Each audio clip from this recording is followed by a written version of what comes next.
नमस्कार मित्रों, स्वागत है आपका एक नए वीडियो में। और ये वीडियो बहुत ही खास होने वाला है क्योंकि जर्मन में कंटिन्यूअस टेंस नहीं होता है, लेकिन जो हम टॉपिक आज डिस्कस कर रहे हैं उसका यूज करके आप कंटिन्यूअस टेंस की फील ले सकते हैं। यानी कि कोई काम एट द मोमेंट पे हो रहा है, उसको बोलना है तो हम क्या यूज करेंगे? पार्टिसिप आइंस। यहाँ देखिए, तो हम क्या यूज कर सकते हैं? पार्टिसिप आइंस में उस सेंटेंस को बदल सकते हैं और उस सेंटेंस को कंटिन्यूअस टेंस की तरह यूज किया जा सकता है। राइट? तो सबसे पहले समझते हैं कि पार्टिसिप आइंस होता क्या है। इसको हम इंग्लिश में बोलेंगे प्रेजेंट पार्टिसिपल। अब देखिए, पार्टिसिप आइंस in German is a verb. ये वर्ब की फॉर्म होती है फ्रॉम दैट डिस्क्राइब। एक वर्ब फॉर्म होती है that describes an action happening at the same time as another action. यानी कि कोई काम एट द सेम टाइम पे हो रहा है, उसको कैसे बोलना है, उसको एक्सप्रेस कैसे करना है। तो उस चीज को एक्सप्रेस करने के लिए हम क्या यूज करेंगे? पार्टिसिप आइंस। इसको हम शॉर्ट में पे आइंस भी बोलते हैं मित्रों। राइट? तो it is similar to English. ये इंग्लिश में जैसे हम आईएनजी लगा के कोई सेंटेंस बना रहे हैं कि स्माइलिंग है, जैसे लाफ, लाफ का क्या होगा? लाफिंग। स्माइल का क्या हो जाएगा? स्माइलिंग। वर्क का क्या हो जाएगा? वर्किंग। गो का क्या हो जाएगा? गोइंग। इस तरह की चीजें। स्लीप का स्लीपिंग, है ना? तो कोई भी वर्ब उसमें आईएनजी लगा देंगे तो वो पे आइंस हो जाएगा जर्मन में। अब ये अब बदलते कैसे हैं? इसको पे आइंस बनाएंगे कैसे? यानी पार्टिसिप आइंस फॉर्म कैसे किया जाता है? चलो इसको सीखते हैं आगे की स्लाइड में। तो देखिए, हाउ टू बिल्ड पार्टिसिप आइंस। तो देखो, जब कैसे बनाएंगे हम, देखो एक वर्ब होती है हमारे पास, बिल्कुल रॉ वर्ब, यानी कि उसमें कोई भी चेंज नहीं करते। उस वर्ब को हम क्या बोलते हैं? Infinitive verb. राइट? क्या बोलेंगे? इन्फिनेटिव वर्ब में हम क्या लगा दो? डी लगा दो। डी लगाते ही वो क्या हो जाएगा? आईएनजी की तरह बिहेव करने लग जाएगा। माखन का माखे। अब देखो, कुछ फॉर्म्स हैं, उन फॉर्म को चेंज कैसे करेंगे? तो ये तरीका हो गया, कोई भी इन्फिनेटिव वर्ब उसमें अगर आपने डी ऐड कर दिया तो वो इंग्लिश में आईएनजी की तरह बिहेव करेगा। राइट? जैसे बात करी मैंने स्लीपिंग। स्लीपिंग को जर्मन में बोलते हैं श्लाफन। तो डी लग गया तो क्या हो गया? श्लाफेंड। श्लाफेंड। तो इसका मतलब हो गया स्लीपिंग। ऐसे ही लर्निंग। लर्निंग बोलना है मुझे, लर्निंग। तो जर्मन में टू लर्न क्या होता है? लर्नन। तो अगर डी लगाएंगे तो क्या हो जाएगा? लर्नेंट। तो लर्नेंट का मतलब क्या हो गया? लर्निंग। इस तरह से आईएनजी लगा सकते हैं, मतलब डी लगाते ही वो आईएनजी की तरह बिहेव करेगा, यानी कि कंटिन्यूअस की तरह वो वर्ब आपकी बिहेव करने लग जाती है। तो पार्टिसिप आइंस क्या है? एक वर्ब की फॉर्म है जो किसी चीज को एक्सप्रेस करती है कि सेम टाइम पे कोई चीज हैपनिंग हो रही है, तो उसको एक्सप्रेस करने का तरीका है। अब देखिए आगे कि कैसे इसको वर्ब को हम यूज कर सकते हैं। देखो, यहाँ पे इन्फिनेटिव फॉर्म लिखी हुई है आपकी, यहाँ पे पार्टिसिप आइंस फॉर्म है और यहाँ पे इंग्लिश फॉर्म लिखी हुई है। तो देखो, लर्नन। लर्नन का पार्टिसिप आइंस क्या बनेगा? देखो, लर्नन तो हो गई आपकी इन्फिनेटिव और डी लग के क्या बन गया? ये पार्टिसिप आइंस बन गया, यानी कि infinitive plus D. Infinitive plus D क्या हो गई आपकी? पार्टिसिप आइंस। और इंग्लिश में क्या हो जाएगा? लर्निंग। ऐसे ही देखो, गेन तो क्या हो जाएगा? गेन प्लस डी, गेंट, गोइंग। ऐसे ही श्लाफन, श्लाफन प्लस डी, श्लाफेंड, स्लीपिंग। लाखन, लाखन प्लस डी, लाखेंट, लाफिंग। ऐसे ही अर्बाइटन, अर्बाइटेंड और वर्किंग। राइट? तो ये फॉर्म इस तरह से हम कोई भी इन्फिनेटिव वर्ब उसमें डी अगर आप लगाएंगे तो वो आपकी पार्टिसिप आइंस में चेंज हो जाएगी। अब इसके यूजेस कैसे होते हैं? तो यूजेस सीखते हैं मित्रों, आगे चलते हैं। देखो, जैसे हम वर्ब में, इन्फिनेटिव वर्ब में मतलब डी ऐड करते हैं तो वो एक एडजेक्टिव की तरह भी करती है, यानी कि वो एडजेक्टिव बन जाती है। तो मोस्ट कॉमन जो यूज है पार्टिसिप आइंस का वो एडजेक्टिव की तरह यूज करना ही है दोस्तों। अब एक चीज आपके सामने आएगी, अगर आप एज ए एडजेक्टिव यूज कर रहे हो, जैसे फॉर एग्जाम्पल जैसे अगर नाउन आ रहा है आपका एडजेक्टिव से पहले, आपने सीखा होगा, तो एडजेक्टिव एंडुंग्स लगाते हैं हम। यानी कि अगर नाउन से पहले कोई एडजेक्टिव आता है तो हम उसके एंडिंग लगाएंगे, वो एंडिंग्स बोलते हैं उसको, राइट। तो डेफिनेट की अलग होते हैं, इनडेफिनेट के अलग होते हैं, या होने की हमने 3 टेबल आपको उस टाइम पे आपने जरूर सीखी होंगी, है ना। तो वही चीज हम यहाँ पे यूज करेंगे। ओके, तो देखिए when participants is used as a adjective, it must take the appropriate adjective ending। यानी कि यदि आप पार्टिसिपेंट्स को एज ए एडजेक्टिव की तरह यूज कर रहे हैं तो उसके एंडिंग, एप्रोप्रिएट एंडिंग आपको उसमें लगानी पड़ेगी मित्रों। तो देखिए बाइस्पील समझते हैं। तो जैसे हुंड क्या होता है आपका, देयर हुंड। हुंड का आर्टिकल क्या होता है, देयर हुंड। अब यहां पे देखो वर्ब है आपकी श्लाफन, डी लग गया, डी लगते ही क्या बन गई, एडजेक्टिव बन गई। तो अब इसके हमें इसके एंडिंग लगाना सबसे इंपॉर्टेंट होगा।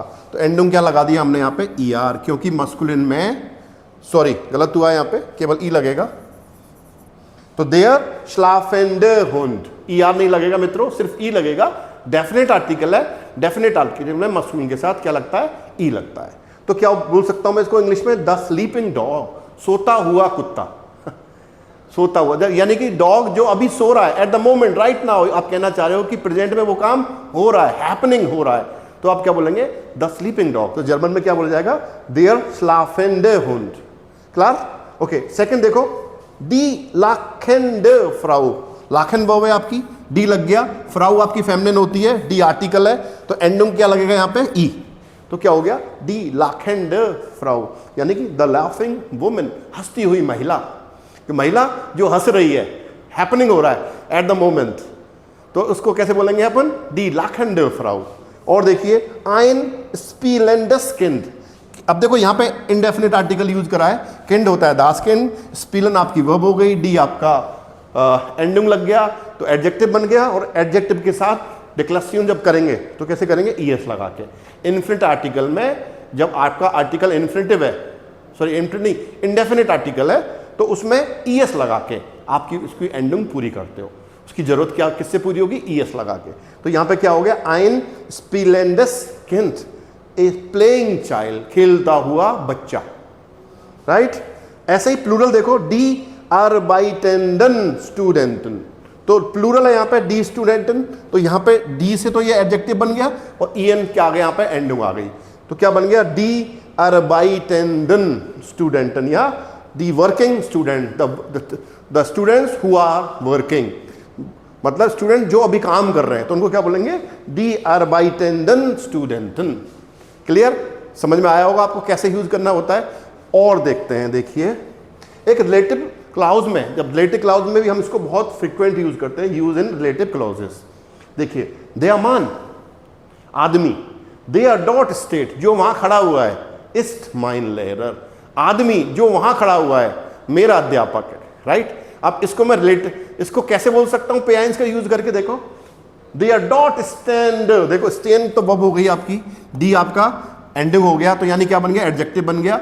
और यहां पे ई क्या आ गया आपका, एंडिंग आ गया। तो क्या हो जाएगा, दे आर डॉट स्टैंड मान, दे आर डॉट स्टैंड मान इस्ट माइन लेयर, यानी जो खड़ा हुआ व्यक्ति है, जो खड़ा हुआ है वो कौन है, मेरा अध्यापक है, इज माई टीचर।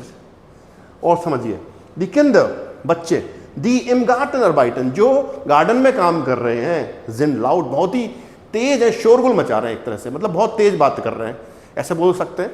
तो क्या बोलेंगे, दी इम गार्टन, सॉरी देखो यहां पे डी क्या हो गया आपका, डी किंडर की बात कर रहे हैं, दी इम गार्टन स्पिलेंडे किंडर, तो यानी कि बगीचे में खेलते हुए बच्चे, जिंड लाउड। तो यहां पे स्पीलन तो आपकी वर्ब हो गई, डी से एडजेक्टिव बन गया, ईएन क्या लग गया यहां पे, एडजेक्टिव। तो क्या, डी इम गार्टन स्पीलेंडन किंडर, जिंड लाउड। तो ये तरीके होते हैं, यानी कि मोस्ट कॉमन तो एडजेक्टिव के रूप में हम पेआइंस को यूज करते हैं, या फिर रिलेटिव क्लाउज में हम इनको बहुत फ्रीक्वेंट यूज कर सकते हैं मित्रों। ओके, और एग्जाम्पल समझते हैं। देखिए आइन जिंगेंडर फोगल, फोगल क्या होता है, मस्कुलिन, तो ई आर क्या लग गया, पेंडुम लग गया, क्योंकि मस्कुलिन में ई आर लगाते हैं इंडेफिनेट आर्टिकल के साथ। तो क्या हो जाएगा, ए स्लीपिंग बर्ड, एक गाना गाता हुआ पक्षी, राइट। ए आइन जिंगेंडर फोगल, ए सिंगिंग बर्ड। ऐसे देखो आइन वाइनेंडस बेबी, ए क्राइंग बेबी, यानी कि रोता हुआ बच्चा, बेबी। बेबी मतलब जो एज होती है बच्चे को बोलते हैं, छोटा बच्चा जो होता है उसको बेबी बोलेंगे, दास बेबी होता है, तो इसलिए क्या लग गया, यस।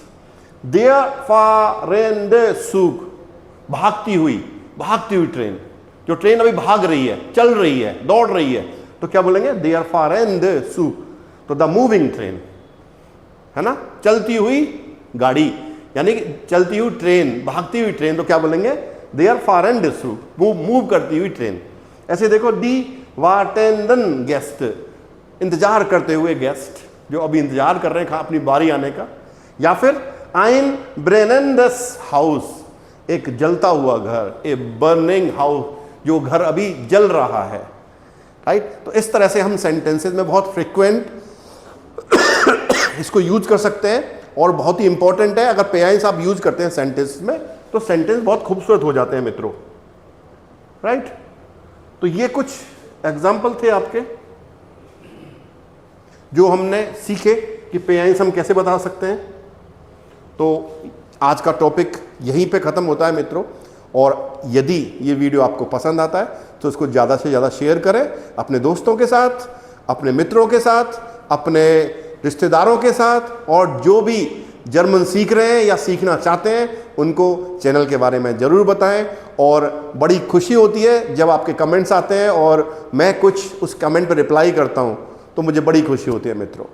तो प्लीज़ अपना प्यार बनाए रखें, और शेयर, लाइक और कमेंट ये करते रहें आप, है ना, सबसे इम्पॉर्टेंट है। उससे मुझे पता लगता है कि आप लोग चैनल को कितना लाइक कर रहे हैं, वीडियो को कितना पसंद कर रहे हैं, और वीडियो आपको पसंद आ रहा है। तो thank you so much for watching this video. दोबारा वीडियो मिलते हैं, auf Wiedersehen।